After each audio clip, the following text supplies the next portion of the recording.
шүүм шалгалсан гэдэг өөрөө тэгээд яриад тэгээд босдгоо Тэгээ энэ бол жишээлбэл зүгээр юу ашиг сонирхлын зөрчилтэй юу гэдэг өөрөө албан тушаалыг төрүүлж юу гэдэг шалгаагүй. Энэ учраас энийг шалгах гэж байгаа. Холбогдох байна. Баяршилтны жишээлбэл бүгдээ нэг Grand Line 197 197 тэнгүү зэрэг сонгууд яг энэ ч саналаа өгсөн тэр протоколын хэдний өдөр вэ? Хэд оны? За энэ байх хэвээр. Тэр тэнгүүд энэ гэрээ зүгээр. Тэнгүүд ийм журам байгаа.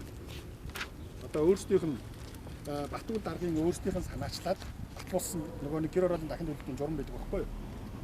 Тэр журам дээр юу гэж дурдсан бэ гэдэг гэхлээр хэрвээ энэ сонгон шалганд ажлын хэсгээс оруулж ирсэн үндэслэлгүй хууль зүйн гэж үзэх юм бол одоо дахин сонгон шалгуулалт явуулах шийдвэр гаргана гэсэн журмаар заах гэдэг байхгүй юу? 4.17. энэ журмаараа тий. Журмаараа. Эсвэл шийдвэр юм бол дахин сонгон шалгуулалт явуулах шийдвэр явуулна гэдэг. Чи нөгөө нэг журмынх нь юм гараад байж. Журмыг нь Ер нь хэддээс дэш байх хэрэгтэй дээ. 75%-аас дээш санал авсан байх юм бол батлах хэрэгтэй байхгүй юу? За.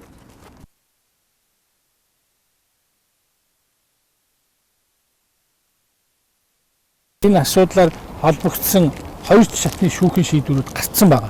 Одоо энэ Grand Line компанид өгсөн өөрөө шүүхийн буруу байна. Хоёрдугаар энэ шийдвэрээс улбаалаад бас Туркийн компаниуд нэр холбогдож ирсэн те.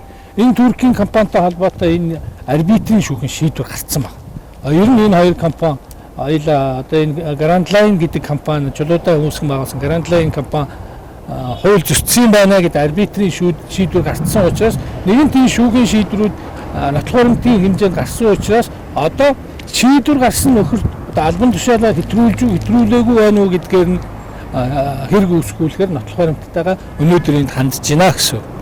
Бүртгэлтэй байгаа нэгсэндээ өмчлөгч гингүү зэрэг 225 санал хэрэгтэй бүртгэгдсэн байдаг. Үүнээс урилга тараагдсан 197 байдаг.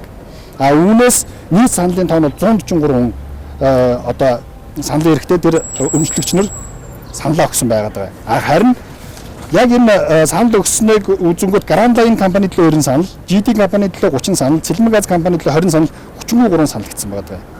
Тэнгүү зэрэг нөгөө Grand Line компани авсан 90 саналыг тэр нийт саналын эрхтэй 225 тавьцуулах юм бол 40%.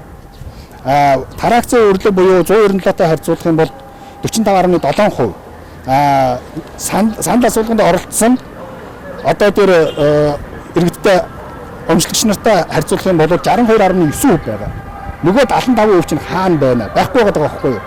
Тэнгүү 75%-ийн дэмжлэг аваагүй байхад Батүл дарга яах ёстой вэ гэхлээр ерөөсөө энэ сонгон шалгалтыг дахин зарлах ёстой. Өөрийнх нь үүргэн дээр. Гэтэл үгүй шүү дээ.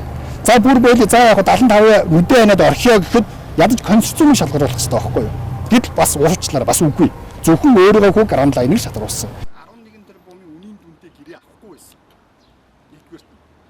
Хоёрдугаарт нь хэрвээ Grand Line компаниг шалгаруулаагүй бай. Энийг маш сайн ойлгох хэрэгтэй. Гуравдугаарт нь тэр нөгөө сайран булган зуншин гэдэг компани ерөөсөө гэр ороолын дахин төлөвлөлтийн ажил ерөөсөө оролцоогүй. Зөвхөн батонц бид нар бол яг энэ нөгөө тусан сонгон шалгуулалт явсан үедээ хууль зөрчсөн байна. Энэ нь бол албан тушаалын байдлыг ихтрүүлсэн байна. Хэрвээ тэр хүн уул нь бол хуулиараа бодвол тэр хүн дахин сонгон